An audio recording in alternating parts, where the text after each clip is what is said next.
इस वक्त की बड़ी खबर लखनऊ से, जहां पर डबल मर्डर को लेकर बड़ा खुलासा हुआ है। बड़ा खुलासा यह कि बेटी ने ही मां और भाई को मौत के घाट उतार दिया था। पुलिस ने अब से थोड़ी देर पहले यह बड़ा खुलासा किया है। बेटी ने गन से मां और भाई की हत्या की। पुलिस ने इस बात का जिक्र किया है अपनी तफ्तीश में। डिप्रेशन में थी लड़की ने अपने गन से 3 गोलियां दागी हैं। तो लड़की ने पहले भी अपने हाथ काट लिए थे। रेलवे अधिकारी RD वाजपेयी की पत्नी और बेटी की हत्या की गई थी। मुख्यमंत्री आवास से कुछ ही दूरी पर रेलवे कॉलोनी में सरकारी आवास पर मां बेटे का शव मिला था, जिसके बाद सनसनी फैल गई थी। मां बेटे की गोली मारकर हत्या की गई है और अब बड़ा खुलासा ये कि बेटी ने ही इस हत्या की वारदात को अंजाम दिया। निखिल शर्मा हमारे साथ जुड़ चुके हैं, सीधे उनका रुख करते हैं। निखिल, यह बेहद सनसनीखेज वारदात थी और उतना ही सनसनीखेज खुलासा कि बेटी ने ही अपने मां और भाई की हत्या की।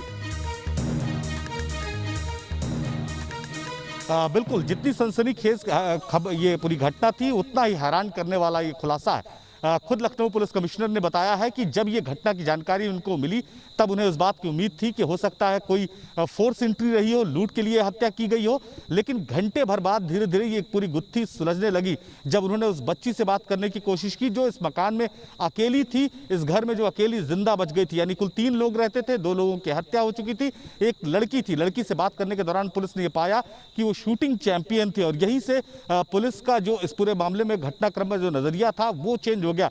पुलिस ने उस लड़की से पूछताछ धीरे धीरे शुरू की। पहले तो वो ट्रामा में थी, फिर धीरे धीरे उसने बताना शुरू किया। उससे बात करने के दौरान ये देखा गया कि उसने अपने हाथ पर तमाम बैंडेज बांध रखे थे। ये बैंडेज क्यों बांधे थे, पुलिस ने उससे सवाल किया। उसने बताया कि चोट लगी। धीरे धीरे बैंडेज जब खुलवाकर पुलिस ने चेक किया तो उसमें देखा गया कि बहुत सारे पुराने घाव भी हैं और कुछ नए घाव हैं।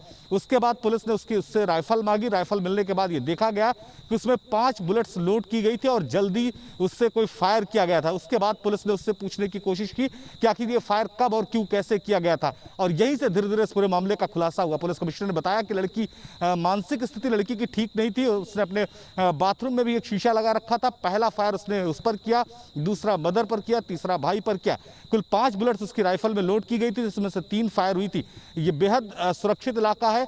बाहर से किसी के आने के और इस तरह की घटना के अंजाम देने के जो कवायद शुरुआत में लगाई जा रही थी, उसको पुलिस ने पहले ही डिनाई कर दिया था। फिलहाल परिवार के अंदर से ही जो लड़की थी वो नाबालिग है, वही अब उसी ने हत्या की है, ये बात सामने आ चुकी है। लड़की के पिता अभी दिल्ली से लखनऊ के रास्ते में है। उनके आने के बाद और तमाम सवाल होंगे कि लड़की का आखिर इलाज कब से चल रहा था, उसका कोई ट्रीटमेंट हो भी रहा था कि नहीं हो रहा था। हमने बहुत निखिल, मुख्यमंत्री आवास से बहुत ज्यादा दूर नहीं है ये रेलवे कॉलोनी, और जाहिर तौर पर आपने जिक्र किया कि निश्चित तौर पर यह बेहद सुरक्षित इलाका है। लेकिन जिस तरीके से यह पूरी वारदात होती है, सनसनी फैल जाती है। लेकिन जिस तरीके से यह खुलासा हुआ कि डिप्रेशन का शिकार थी, हाथ पर बैंडेज के निशान थे, क्या कोई और जानकारी मिल पाई है या फिर पुलिस अभी इंतजार कर रही है कि इनके पिता, जैसा आपने जिक्र किया कि वापस आ जाते हैं लखनऊ, उनसे भी बातचीत हो जाए, उसके बाद शायद कुछ और खुलासे हो सकते हैं? हाँ बिल्कुल, बहुत सारी जानकारियां पुलिस को मिल गई। कम से कम पुलिस ने ये कंफर्म कर लिया है कि घटना को लड़की ने अंजाम दिया। घटनाक्रम कैसे हुआ ये लड़की से उसने समझ लिया।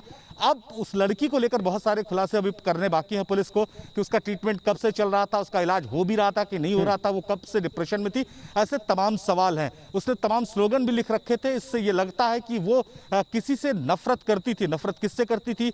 अपनी मदर से करती थी, अपने भाई से करती थी। ये तमाम सवाल पुलिस के सामने है और पुलिस इन्हीं को समझने की कोशिश कर रही। उसके बाथरूम में एक शीशा लगा हुआ था जिस पर तमाम चीजें लिखी हुई थी कि वो, उससे प्रतीत होता है कि उसे बहुत गुस्सा था, और यही समझने की कोशिश मैंने बताया जैसा कि पुलिस कर रही है कि आखिर ये गुस्सा किसके प्रति था, मां के प्रति था या भाई के प्रति था। अगर मां के प्रति था तो भाई की हत्या क्यों की, और भाई के प्रति था तो मां की भी हत्या क्यों की, ऐसे। लेकिन हालांकि तमाम जो सवाल हैं, अभी ऐसे तमाम सवाल हैं जिनके जवाब अभी आने बाकी हैं। पुलिस कमिश्नर अब यहाँ से निकल चुके हैं। ठीक है, चलिए निखिल, हमसे जुड़ने के लिए, पूरी जानकारी के लिए आपका बहुत बहुत शुक्रिया। निश्चित तौर पर यह एक बड़ी वारदात, सनसनीखेज वारदात, और उतना ही बड़ा यह खुलासा, हैरान कर देने वाला कि एक बेटी ने ही अपने मां और भाई की हत्या की।